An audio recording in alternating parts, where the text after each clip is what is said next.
Kembali lagi dengan saya Putri. Di sini saya akan melanjutkan dari video sebelumnya, yaitu hakikat belajar. Sekarang saya akan menjelaskan mengenai hakikat pembelajaran. Selamat menyimak. Hakikat pembelajaran. Di sini saya akan membahas tentang definisi pembelajaran, tujuan pembelajaran, hasil pembelajaran, kondisi ideal pembelajaran, dan jenis-jenis pembelajaran. Definisi pembelajaran. Pembelajaran pada dasarnya adalah suatu proses yang dilakukan oleh individu dengan bantuan guru untuk memperoleh perubahan-perubahan perilaku menuju pendewasaan diri. Menuju pendewasaan diri secara menyeluruh sebagai hasil dari interaksi individu dengan lingkungannya. Secara mendasar, kriteria dari pembelajaran meliputi 1. Pembelajaran merupakan proses perubahan. 2. Perubahan hasil pembelajaran mencakup semua aspek kehidupan. 3. Pembelajaran terjadi karena adanya tujuan. B. Tujuan pembelajaran. Tujuan pembelajaran lebih diarahkan kepada taksonomi Bloom dan Krathwohl. Mereka membagi tujuan pembelajaran menjadi 3 kawasan, yaitu: pertama, kawasan kognitif. Kawasan kognitif erat kaitannya dengan segi proses mental yang diawali dari tingkat pengetahuan hingga evaluasi. Ranah ini terdiri atas 6 tingkatan, yaitu: pertama, tingkat pengetahuan. Kedua, tingkat pemahaman. Ketiga, tingkat penerapan.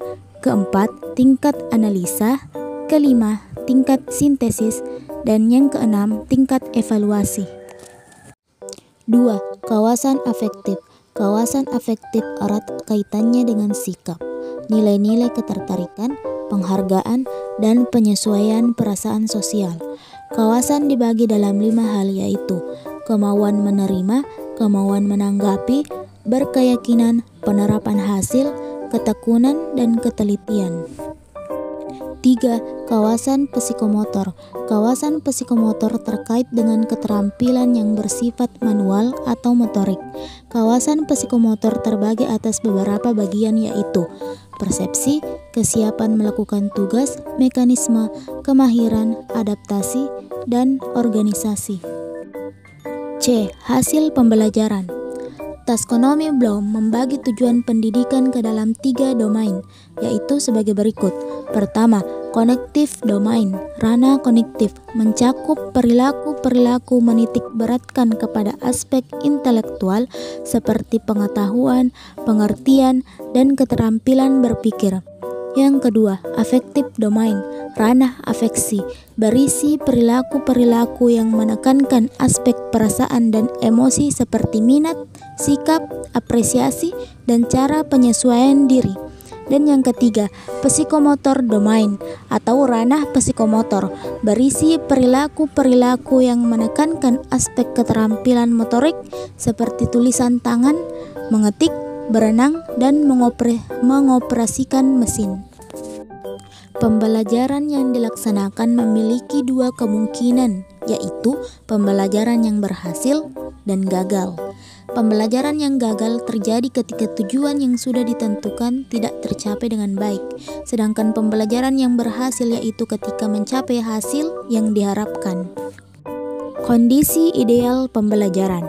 Tujuan pembelajaran yaitu menciptakan belajar yang baik, efektif, terukur, dan berproses. Mitchell mengemukakan belajar efektif sebagai berikut. Sedikit diantaranya ialah perhatian peserta didik yang aktif dan terfokus kepada pembelajaran, berupaya menyelesaikan tugas dengan baik dan benar. Peserta didik mampu menjelaskan hasil belajarnya. Peserta didik berani menyatakan tidak setuju.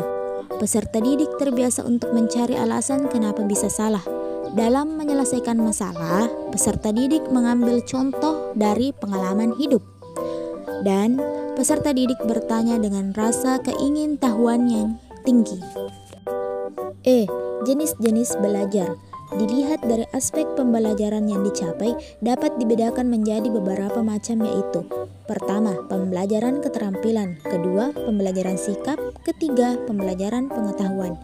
Dilihat dari sifatnya dibedakan menjadi pembelajaran formal, pembelajaran informal, dan pembelajaran non-formal. Pembelajaran formal yaitu pembelajaran yang melembaga dan sistematis, contohnya sekolah.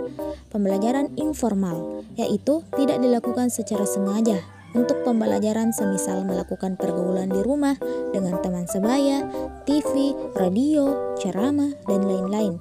Sedangkan pembelajaran non-formal dilakukan secara sengaja tetapi tidak dalam situasi di dalam lembaga, semisal kursus mobil, les privat, komputer, dan lainnya.